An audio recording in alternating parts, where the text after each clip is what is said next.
சீக்கிரத்தில் நியாயம் செய்வார். கர்த்தருடைய பிள்ளைகளே, நமக்கு ஒரு நியாயம் உண்டு.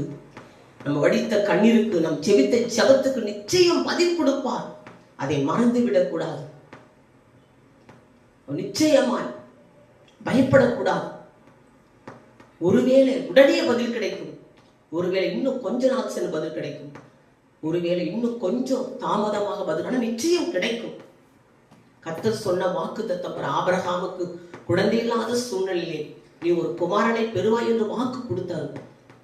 ஆனா இவர்கள் நமக்கு முதிர்ந்து போயிட்டு 100 வயசு 90 வயது ஆகிட்டு கர்த்தர் சொல்லிட்டார், உனக்கு நிச்சயம் செய்வேன், உன் சந்ததியை நான் ஆசீர்வதிப்பேன், மணலத்தனையாக நட்சத்திரத்தனையாக உன் சந்ததியை ஆசீர்வதிப்பேன் என்று வாக்கு கொடுத்து விட்டார்.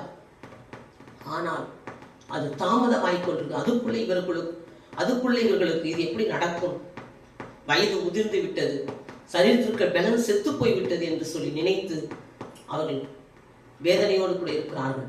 ஆனால் வேதம் சொல்லுகிறது, கர்த்தர் சொல்லுகிறார், நீ ஒரு குமாரனை பெறுவாய். அவர் சொன்னதை செய்து முடிக்கிற தேவன். அவர் என்னென்ன வாக்கு தத்தத்தை ஆதியாகமத்திலிருந்து வெளிப்படுத்துகிற சுவிசேஷம் இருக்கும் தேவனுடைய வாக்கு தத்தங்கள் ஆம் என்றும் ஆமேன் என்றும், இல்லை என்றும் அல்ல என்றும் கிடையாது. கர்த்தருடைய பிள்ளைகளை இல்லை என்பதே கிடையாது. எந்த காரியத்தை தேவனிடத்தில் கேட்டுக் கொள்ளுகிறோம், நீ கேட்டுக்கொண்டது எதுவோ அதை பெற்றுக் கொள்ளுவாய். நிச்சயமாய் உண்டு. சுகம் வேணுமா, சுகம் உண்டு. விடுதலை வேணுமா, விடுதலை உண்டு. வேலை வேணுமா, நிச்சயமா வேலை உண்டு. சமாதானம் வேணுமா, சமாதானம் உண்டு. என்ன கேட்டுக்கொண்டிருக்கிறாயோ, யாராவது கூட பிரச்சனை கொடுத்துக் கொண்டிருக்கிறாரா, நிச்சயமா யுத்தம் உண்டு. நம்மளை துன்பப்படுத்துவர்களே, நம்மளை துன்பப்படுத்துற மக்களுக்காக செபிக்கும் பொழுது நிச்சயமாய் அவர் அவருடைய காரியங்களை சீக்கிரத்திலே பதில் கொடுப்பார்.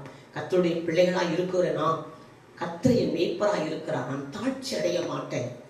எனக்கு அந்த விசுவாசத்தை விட்டுவிடக்கூடாது. நிச்சயம் எனக்கு நான் ஆராதிக்கிற தேவன் என்னை விடுவிப்பாரா. சாத்ரக் மேஷாக் ஆபேத்நேகோவை பார்க்கிறோம். நான் ஆராதிக்கிற தேவன் என்னை விடுவிப்பார். அவர் என்னை விடுவிக்காமல் போனாலும் நான் இந்த சொரூபத்தை வழிபட மாட்டேன். அல்லேலூயா. என்னை விடுவிக்காமல் போனாலும் ராஜா நிறுத்தின சொரூபத்தை, சிலையை நான் வழிபட மாட்டேன் என்று கர்த்தருக்குள்ள ஒரு வைராக்கியம் இருந்தது.